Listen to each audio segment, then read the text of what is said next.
Jadi berbeda misalnya ketika saya Sabayuti, Sabayuti Gule, dan ada misalnya pasangan wakil saya misalnya Ucok namanya, maka ketika nama saya Sabayuti dan itu namanya Ucok, maka disingkat Sao. Nah, saya tidak mau seperti itu, dan Pak Yatule tidak mau seperti itu. Namanya Yatule ya Yatule.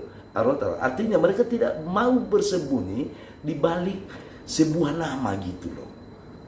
Dari berbagai diskusi yang kami lakukan bersama Pak Yatule, ya, saya dapat meyakinkan seluruh masyarakat Kabupaten Nias bahwa Yatule Gule sungguh-sungguh mampu, ya, menyelesaikan persoalan Kabupaten Nias ini meskipun dalam tempo yang singkat, karena beliau juga tidak pernah memiliki latar belakang yang buruk.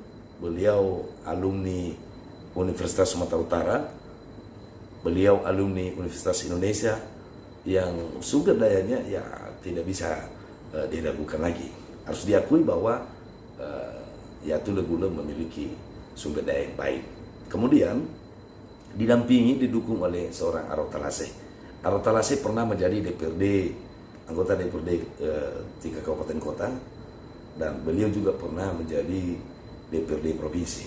Jadi bagaimana penyelenggaraan pemerintahan ini, mereka cukup paham. Demikian juga didukung oleh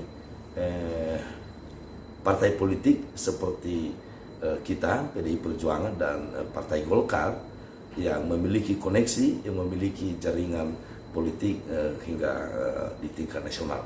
Jadi saya percaya bahwa dalam tempo 3 tahun ke depan ini kita akan melihat perubahan-perubahan yang signifikan.